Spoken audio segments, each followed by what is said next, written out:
I was on one call in 2021, which was really a screech point for us, where, someone said they had talked to 8 different women of color leaders who were leaving their CEO or ED positions and said they would never take a position like that again Wow. because of the battering they had faced. So this is what we're facing, people leaving mid-career, taking with them decades of experience, skills, and relationships that we can ill afford to lose. It is an incalculable loss for movement.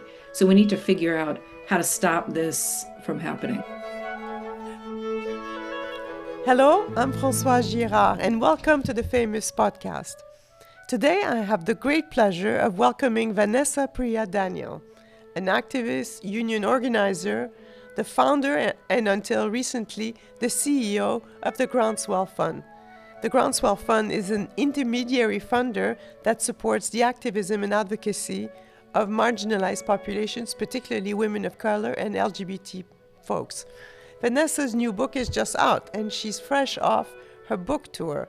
The book is called Unrig the Game, and in it, Vanessa discusses the leadership of women of color in social movements and why so many obstacles are placed in their path.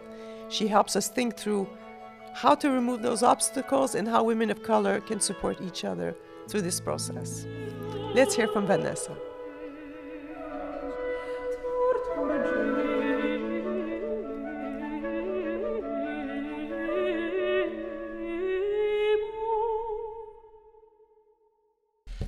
Well, Vanessa, I'm delighted to see you today and to talk today about your book, this incredible book, Unrig the Game.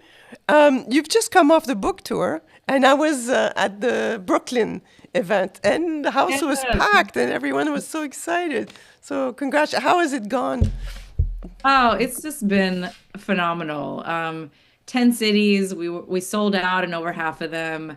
And I think this is a conversation that people are really hungry for. And it was so beautiful just to be in community. And I think in these times that we're in, people really need that. It is good medicine for us to be together and remind each other of our strength and that we care. And so it was wonderful. It was really, really, really good. Mhm. The gratitude to open the conversation too. I heard that a lot. Yes, yes, people want to talk about this, but who's going to start, right? Yeah, Yeah. yeah. And I was intrigued by the title, Unrig the Game. I was wondering if you could tell me what is the game in your view, and why do we need to unrig it? Yeah. Well, it's interesting because I think there are many games that women of color have insight into unrigging. And the top three are, the kind of big game of all of these systems of oppression like colonialism and patriarchy and white supremacy and Hmm. extractive capitalism that are hurting all of us. I think women of color have insights into how to unrig those. There's insights into how to unrig a lot of the dysfunction that we're struggling with right now within our social justice movements and organizations. And then there's how do we unrig leadership positions for women of color so that they can bring the full strength of their brilliance through, to the benefit of all of us and to movements and our rights. So yeah, it's sort of a Russian doll of unrigging. It's unrigging inception, and there's a lot on all of it in the book. Mm. And you outline one, I found it's very useful actually. You outline 4 obstacles to the leadership of women of color in social movements.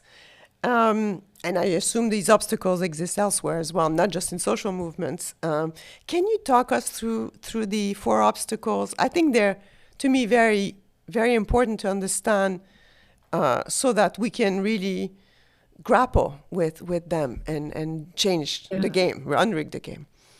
Sure. Well, I did put 4 in the book, but it ended up being 5 that I talked about the whole entire time on the road because of how much I encountered this other one, which I added in. But, the top 5 things that bench us, number one is the invitation onto a glass cliff to lead an organization in crisis. Mm. Number 2 is the assumption of incompetence. 3 is the expectation to mother and mammy.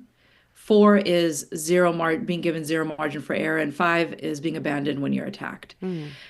And those things really are what I heard the most in the interviews that I conducted. I have a longer set of things in the book that is what I call the job description, which is all of the things that women of color in leadership have to put up with and are expected to endure and to deliver for movements that are unfair. But and I also talk about how we're not all a monolith. So, there are definitely things that are harder in certain ways for Black women than for Asian, Native, Arab, so on and so forth, Latinas. There are things that are different, but these are the top five that were the most universal. And yeah, I mean, just as an example, the expectation to mother and mammy. Mm-hmm. This was the biggest pain point of any issue that I talked to leaders about, the over 45 leaders I interviewed, and just people, it was like opening the floodgates when I asked this question about, have you experienced this? Oh, yes, I have experienced it. And let me tell you the 100 ways that I have been, this expectation has come down on me. This looks like being cast as mean or aggressive for normal levels of assertiveness that would be accepted from any other leader. It looks like being told you're cold and unfeeling anytime you say no. That this expectation that you deliver not just a fair and sustainable work environment, but some kind of utopia where no one ever feels a trigger or Mm-hmm. just and then the way you're punished when you don't deliver on that impossibility. So that just the weariness from being subjected to this was so profound in the interviews I conducted. And so I try to walk through these and, give examples of what these actually look like in people's lives and how much more we could all be winning if we took these things off of the necks of these leaders. Mm. And you argue that women of color are often benched, and that's, of course, a terrible mistake because they're some of our most valuable players in social movements because of their experience and what they know. And and you say that, in fact, the benching is getting worse now. Uh, Yeah. how does that, what is going on? What do you think is behind that?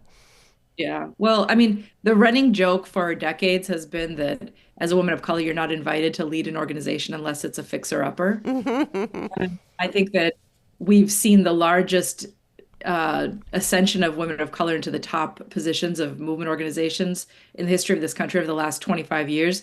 And the invitation has come at a time when the entire movement feels like a fixer-upper. Right. The degree of difficulty that all leaders are facing is just higher right now, no matter who you are. And so, but if it was already disproportionately high for women of color, it is now the compounded pressure is even worse. So for example, if you were already under the expectation to mother and mammy people, this added expectation that is impacting everyone now that workplaces need to be delivering everyone from all of their trauma and they need to be creating perfectly comfy environments from which to fight these forces that are trying to kill us apparently and Safe like spaces. perfect within the workplace before we can do any of the external work. Like that layered on top of the age-old expectation to mother and mammy is a crushing weight. And so what we're seeing is a massive exodus of women of color leaders and people saying, I was on one call in 2021, which was really a screech point for us, where someone said they had talked to 8 different women of color leaders who were leaving their CEO or ED positions and said they would never take a position like that again Wow. because of the battering they had faced. So this is what we're facing, people leaving mid-career, taking with them decades of experience, skills, and relationships that we can ill afford to lose. It is an incalculable loss for movement. So we need to figure out how to stop this from happening. Uh, I found the book incredible. I'm very, very personal and very candid. And in it, you do speak very honestly about painful experiences you've had, personal experiences, including being abused as a child. And I was wondering, given that stereotype that women of color have to be better than anyone else and flawless and that, perform 4 times as well, how did you feel about revealing these things about yourself? Did you hesitate? Did you think maybe there's some things I won't say? How did you make that decision as you were writing the book? It was definitely outside of my comfort zone to share this, not just as a person who tends to be private, but as someone who was trained as a community and a labor organizer. As an organizer, you put yourself in the back Mm-hmm. and you push other people forward. But what I realized in writing this book is I was asking leaders to be vulnerable about things that we often talk to each other about, over kitchen tables and don't make it into the public square because of the way we could be that could blow back on us. And so asking people to be vulnerable and not being vulnerable myself did not feel Right. ethical. And it also felt so it kind of felt wrong or voyeuristic to ask them to share their most tender stories without also sharing some of mine. So I talk about what brought me into movement, what was hard in leadership, the mistakes I made, how I Mm-hmm. healed from the battering. And, I also talk about this core point, which is these three superpowers that I lift up that so many women of color leaders have that are so critical to fighting fascism and to the moment we're in. Those come from what we have had to navigate in our own lived experiences around patriarchy, around racism, around classism and colonialism. And there was no real honest way to explain why I've dedicated my life to this intersectional work around race and gender justice and without talking about my own experience of what's shaped me Mm-hmm. and what caused me also to lean in towards some of those superpowers. So I think that you know the book is very much transgressing the performance for the white gaze, for the funder gaze, and it is Mm-hmm. about telling our stories authentically, which is part of the reclamation of our right to our full humanity, our imperfections, the things that are hard, the things that are unfair that we've been through, and how that's shaped us. Yeah, you also mentioned mistakes you made as the CEO of the Groundswell Fund. Very honestly, I read that and I thought, wow, that is, especially now after you've dealt with some of the trauma of that time, to put it on the page. I mean, it's very brave. Hats off. Yeah. Well, thank you. I do think this is a moment where we have to put our egos aside and we have to tell the truths that we need to tell in order to make our work effective. The stakes are too high right now outside. We need to figure out we need to figure this stuff out and be bold and courageous about it. And speaking about the superpowers of women of color, you mentioned you describe it as the 360 vision, the vision that really takes in all the elements, the boldness, not asking just for incremental change or marginal change, but really transformative change. And then generosity, being able to lift other people up. Can you give me an example of how you applied these superpowers in your own leadership when you had that aha moment about the superpowers? Yeah. Well, I think that first off, these superpowers are so critical to fighting fascism because when we talk about boldness, it is an antidote to this timidity that fascists try to push us all into so that we'll obey in advance. When we talk Mm-hmm. about generosity and not being willing to throw other people under the bus, that is solidarity, which is a bulwark against the divide and conquer that fascism relies on in order to advance. And we are in a moment right now when those things are absolutely critical to the survival of all of us. They're trying to take out different groups one by one. And I will say that, one of the ways that the superpowers showed up for me, and this also ties back to my personal experiences, I experienced as a child who was exiled by my family when I told the truth about sexual abuse because it was inconvenient for them to go up against males that had positional power and had economic power in my family. I know what it is to be thrown under the bus. I know what it is to be abandoned.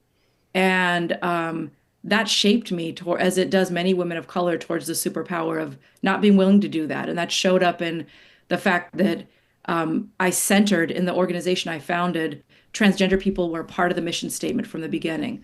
Black women received a larger share of funding than any other group through every program we ran. An understanding of putting the people who are most marginalized in society at the center and that standing in solidarity with them around their liberation is how we all get to freedom. It also showed up in how even early, way far before the current situation we're in, I was in solidarity with Jewish people and Arab and Muslim people who were standing for human rights in a consistent way. And Mm-hmm. that included standing against the violence and the apartheid that was happening in Gaza. And I was consistent with that, and I was willing to lose funding behind that. And I think that I'm proud of the fact that I did that. And I think we all need to step into the example of saying, that when we become apologists or when we concede genocide against children of any ethnicity or background, it is we lose our souls. And when we lose our souls, it is a domino effect, particularly with people like Trump in office. They are Mm-hmm. coming for all. So we have to find our backbone around these things. So yeah, the boldness, we moved $100 million during my tenure at Groundswell to organizing led by women of color and Bravo. LGBTQ, and in a field that of philanthropy that moves 3% a year to organizing, and less than 0.6%, 0.06% to women of color. So it is possible, and boldness is what we need in this moment. Bravo. This is, yeah, it is incredible what you managed. There's a caveat somewhere early in the book where you say, I'm not saying in this book that all women of color are progressive, right?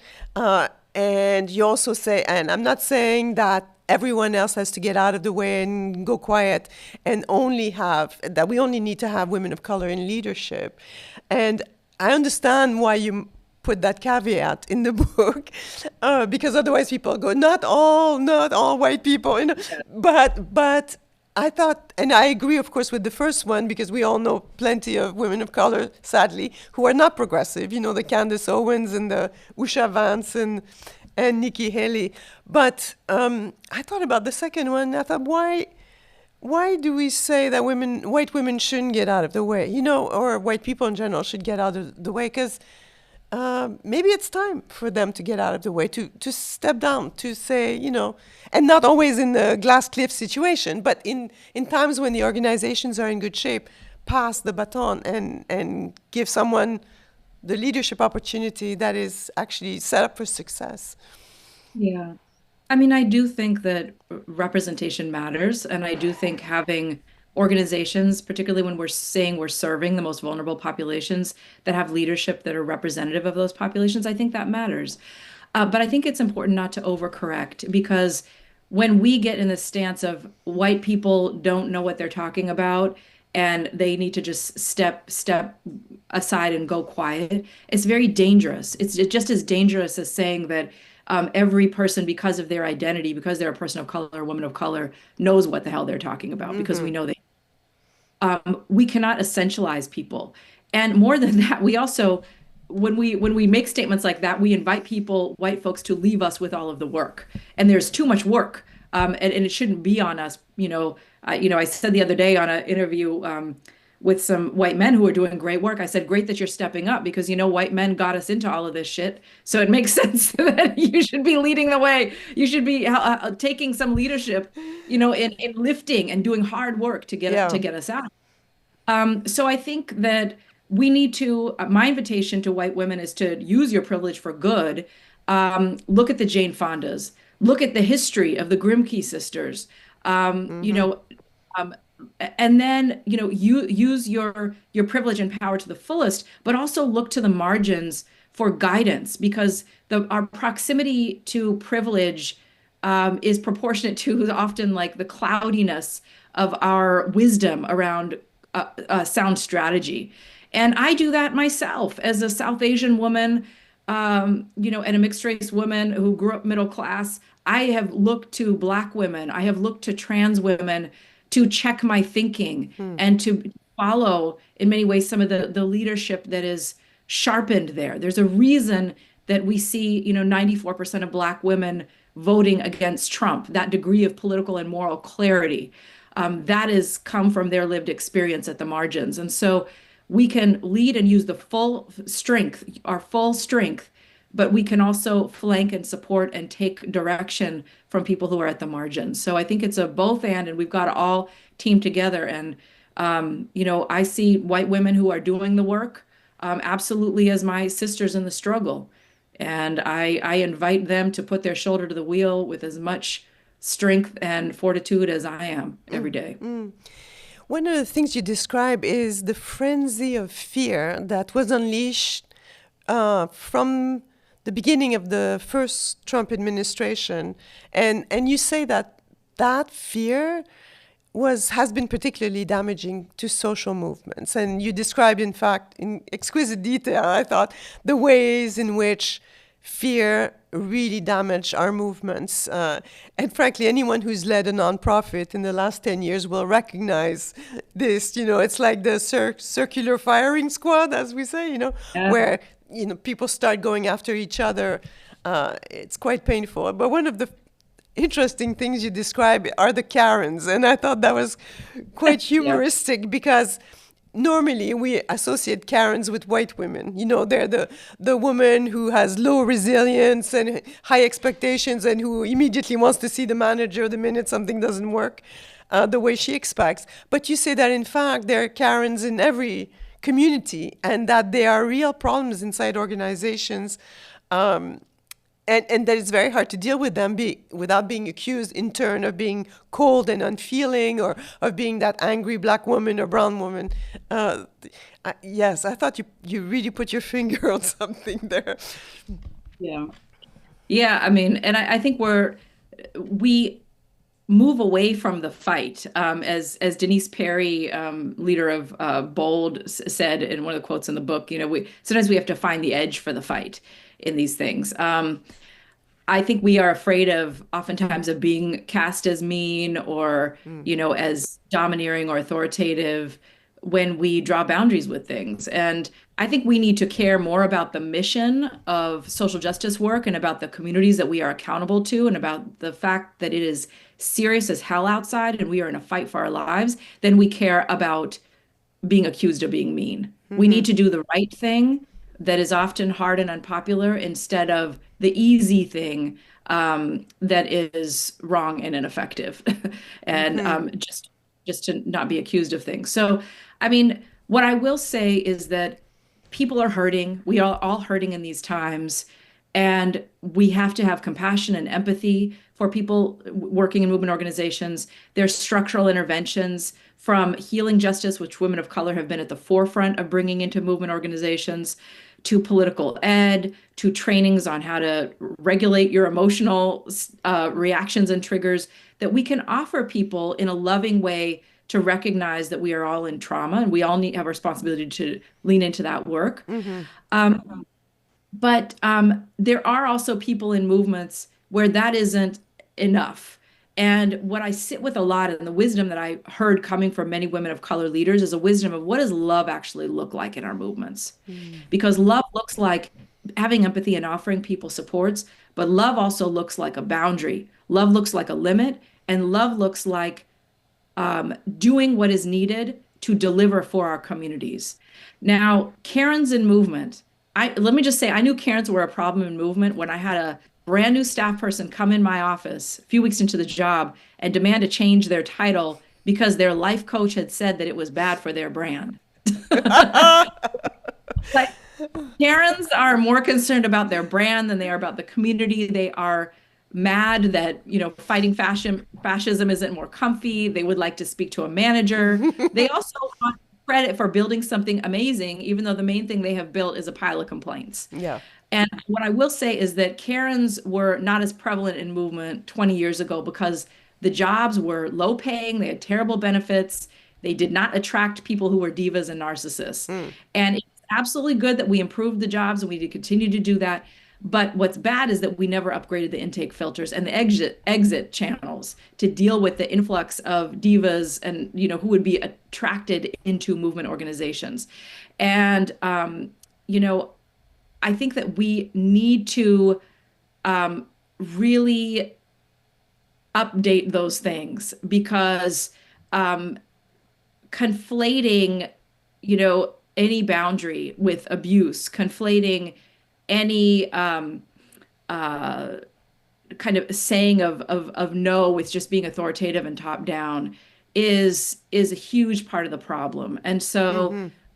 we can't be afraid to say no. And we can't, there's no other place when we look at other sectors, when you look at how some of these folks are showing up to work. I mean, you don't see fire departments who are hiring people and then the people are like, oh, well, now that I'm here, I love being in the calendar and I really want to ring that bell on the truck, but hot things they trigger me. So you're going to have to work around that. Yeah. It's like no other sector does this and expects to actually get the job done. Right. So we need to be real that some people need to be exited and then we need to just drawing boundaries is also part, that is an expression of love. And what we say no to is an expression of love. And so I do talk in the book a lot about what we need to say no to, not only the Karens, but just some of the dynamics in movement.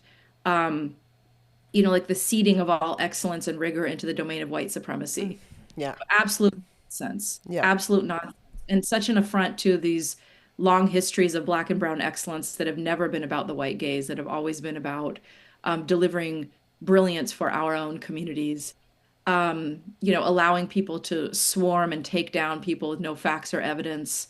That is training people to be sheep, which is tilling the soil for fascism. We have to Mm-hmm. intervene in that and not be so afraid to intervene and to say, no, we're not going to do this in our movement. We have to, how are we going to say we're different from QAnon or from, you know, people, poor white folks who are blaming immigrants and trans kids for their economic pain, but, based on rumor and no evidence. We have to have discipline. Discipline is part of love. Mm-hmm.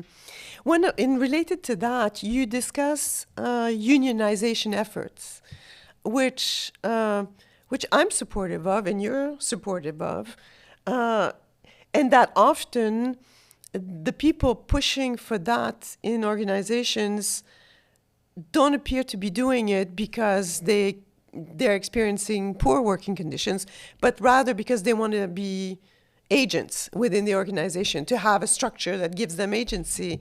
And you mentioned that in fact some of these people are the same people who want to have a flat structure in the organization, which of course is contradictory, right? Either you have a union representing you with a model of leadership that is more like a pyramid, or you have something very flat. And I'm wondering what you think is going on there. Just they want agency, they want to be seen. But I mean, Yeah. some of these nonprofits are not even that big, it's not like you're lost in the crowd. Yeah. I mean, I'll first say, like, I was a union organizer for years. I believe everyone who wants a union deserves to have one. I spent so much of my career fighting for people's right to have a Hmm. union, to have a voice on the job, defending workers from retaliation and all these things. So it is very much from that place that I'm going to say what I'm going to say, which is that in the book, there are some stories of unionization campaigns. And I'm not saying this is all of them. Certainly, there are places where there are workplace problems that absolutely need a union to address them.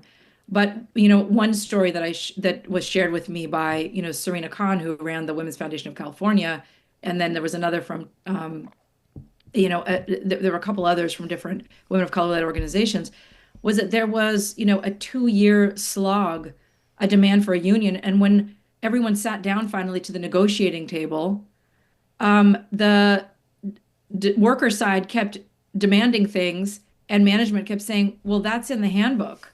Well, that also is in the handbook. They spent the whole morning doing this, and finally they said, "Well, do you want to just ratify the handbook? Because everything you're demanding is in there."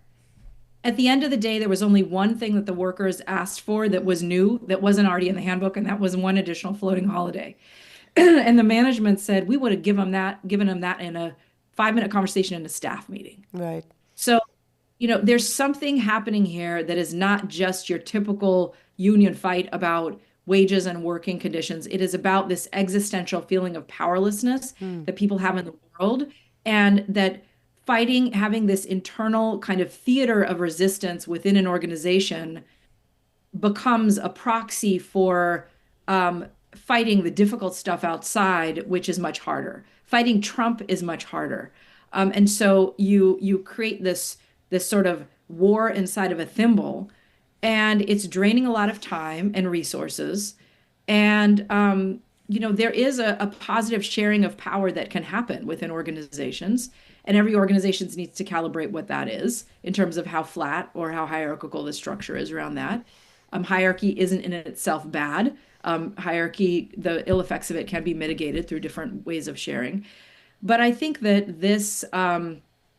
we really need to we really need to look at this and figure out what is it that we really want and how can we get that. Mm-hmm. We also need to look at the fact that there are some people in organizations that are truly fighting for the right to be excellent in an organization that is sustainable and fair, and more power to them. Yeah. And there are some people who are fighting for the right to be mediocre and destructive in an organization that has no accountability Mm-hmm. and that never actually holds them accountable for their actions. And we need to boldly support the former, and we need to set a boundary with the latter. And we definitely need to stop pretending that they are the same thing, which is a lot of what we are doing in movement spaces right now out of fear of being seen as anti-labor or anti-worker. We Mm-hmm. need to be pro material changes for the communities who have their necks on the line right now. And we need to do what we need to do internally to deliver on that while creating fair working environments. Mm-hmm.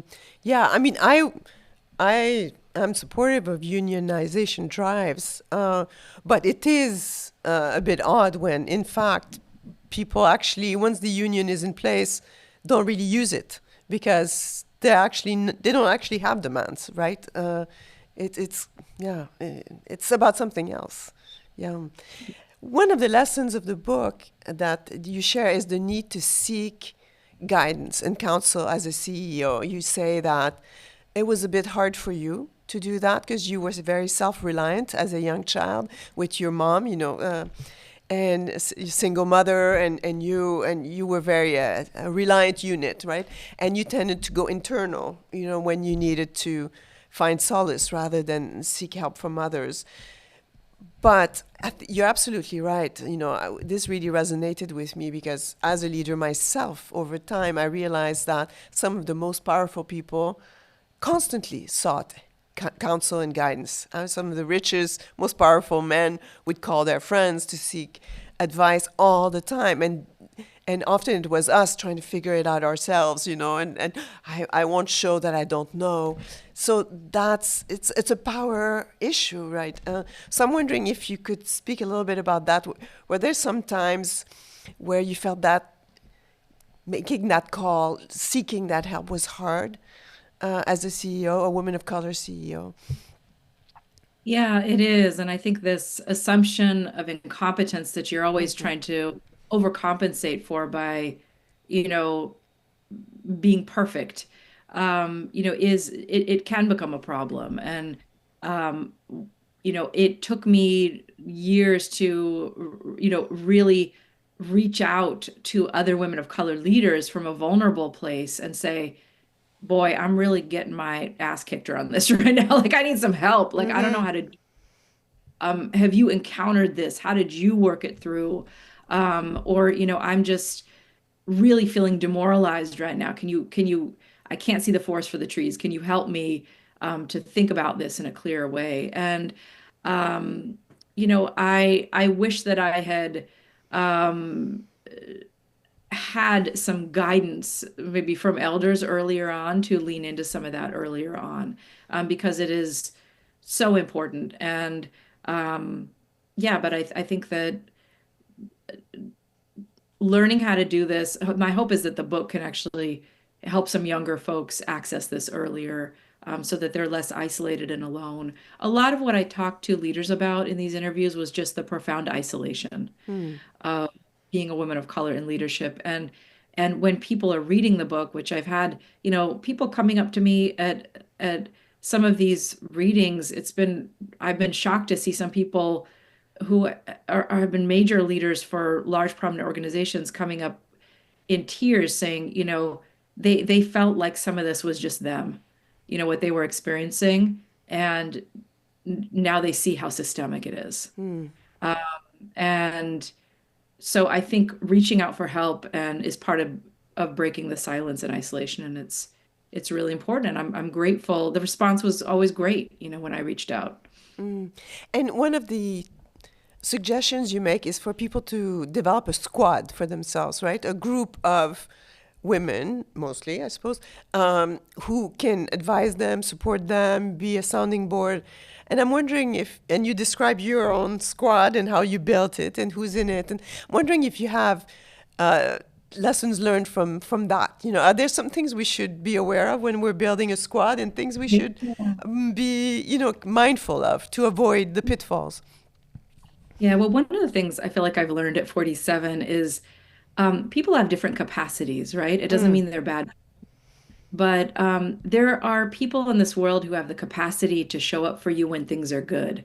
And they want to be near your shine and they will celebrate you and they like to be near success.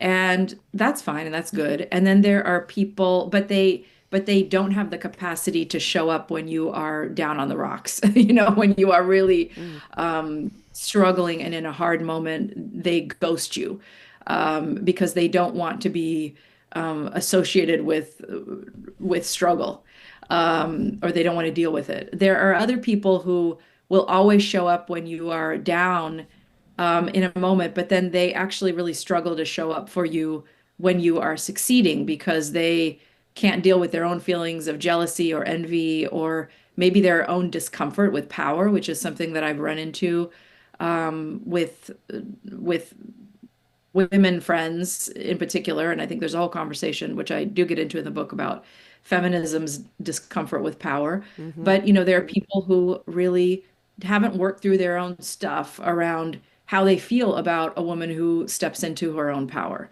And they will ghost you then or try to sabotage you then. And what I learned in building my squad is people who have the capacity for both. And there are not a lot of people in the world who have that. mm, People who really, and your squad isn't necessarily people at your workplace, right? These are the people who in your life love you and want you to succeed in a very authentic way and who love you enough to tell you the truth. So they're not yes people. They're going to tell you the hard stuff you need to hear about yourself sometimes, but it's never from a place of tearing you down. It's always from a place of love and wanting to have your back and wanting you to succeed. And I feel fortunate to have a squad that includes, elders and mentors and peers and family members, and good dear friends, movement comrades, who I feel like can show up and do that for me, and to check your thinking, to be a tuning fork, to talk you down sometimes. When you're in a blind rage, say, okay, okay, let's vent on that, and then like figure out what we're really going to do. So, yeah, yeah, I think it's important. Again, not being alone. Don't be yeah, alone in it. yeah. And find people who are supportive throughout, right? Not just when the going is good. Mm. Uh, you speak very candidly again about your experience at Groundswell Fund, the organization you founded, the organization that moved 100 million to marginalized communities, women of color, and LGBTQ communities, and how you had to leave after being attacked by some of your staff. And it's of course something that many of us in feminism have experienced. And you even cite an article from 1976 by Joe Freeman called "Trashing: The Dark Side of Sisterhood." And I thought, 1976, oh my God! I mean, is this just embedded in feminism? Like it's always there? Now, I'm not a big fan. I don't know what you think of the idea that women take down other women. You know, that whole cabal about that. I don't. It hasn't been true in my own professional life. There's been plenty of women who've been mentors and supportive, but I wonder how you experience that, having your own staff and women of color, no less, taking you down. Um, Yeah. how did you survive this? Yeah. And absolutely. I mean, I think that there's a trope around women of color being, or women generally being like catty Mm, and, taking each other down. And I think myself, like you, I definitely resonate with, the people who have lifted me up the very most in this world are other women. mm, I can probably count on one hand the number of cis men who have really gone to the mat for me, in my career, period. And so I think that um, we have to acknowledge the incredible solidarity and uplift, and that's one of the superpowers that I talk about is how women of color actually lift up each other in a very generous way. Right. At the same time, we have to acknowledge that there is a degree to which patriarchy and white supremacy has been internalized, such that some of the most violent and painful attacks often come from our own. And in talking to leaders, it's not that we haven't been attacked by white women. Certainly, every single one of us has been. But it's that sometimes the most painful attacks and some of the most forceful actually come from other women of color, and people who maybe who were close or you expected more from because they should understand what you're up against and what we're living through. I will say that there are very few women of color leaders who I have talked to who are high impact in the work they do in the world and who have been in the game for any length of time who haven't had someone try to take them out. Wow. And what I heard, um, I experienced that. And of those five things that bench women of color, I think I experienced all but the glass cliff. And the only reason I didn't experience the glass cliff is because I founded my own organization. Right. But I experienced all of those things. And when I talked to Joe Freeman, which was a trip because Joe Freeman, again, feminist elder, wrote that piece trashing, I think it was in 1976, Right. right? Yeah. And I said, well, what is the solution? What Hmm. did you find? And we wrung our hands about it a little bit because it is a really intractable problem. But what she shared was that the only thing she's seen is when people speak up and intervene when a woman is being trashed and taken down. And the advice that I heard from the women of color who had the greatest are having the greatest success navigating the current climate is all it was they all told me some version of this. They said, I don't care how skilled someone is technically at the job, if they don't have qualities of backbone and courage and integrity, if they are not willing to do the hard thing that is right and they're only willing to do the easy thing that is wrong but that is popular, Mm. I don't let them anywhere near my leadership team. And I think we have to have discipline about surrounding ourselves with those type of people. They're not yes people. They will go toe to toe with us on strategy disagreements and other things, but they are courageous people. And most of all, they are there to be accountable to the well-being of the communities that we serve. And that center of gravity is what drives it. And I think my experience was I did an excellent job of building a board of other like top-notch women of color leader EDs in the field was most of my board who were rock solid and stood with me. And I learned the lesson the hard way about leadership teams. And I think that in the churning that we are all in the frenzy of fear, when you don't have people who will intervene and when you have people who will just go with the frenzy and the takedown, Yeah.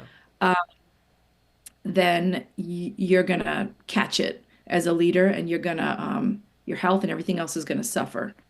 So yeah, unfortunately I learned that the hard way, but I'm hoping that younger leaders coming up can learn that on the front end and do a better job of protecting themselves. We have a right and responsibility to protect ourselves, and that's not just about a selfish pursuit. That is about protecting the mission of the organization as well. Hmm.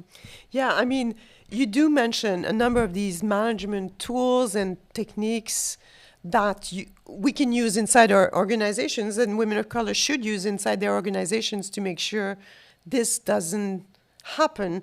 But I'm wondering what you would say to white people. What should they do to uh, make it easier for women of color leaders not to experience this?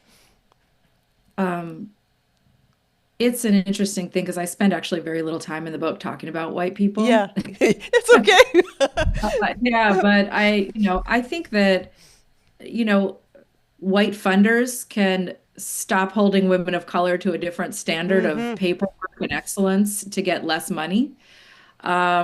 Stop perpetuating kind of this assumption of incompetence to cause people to overwork to prove themselves. Right. White people on staff can stop withholding like constructive feedback that's delivered with love to try to have people's back because they're afraid of being seen as racist. Right. Not warning a woman of color about a train that's headed for her is not solidarity. Mm-hmm. It's abandonment.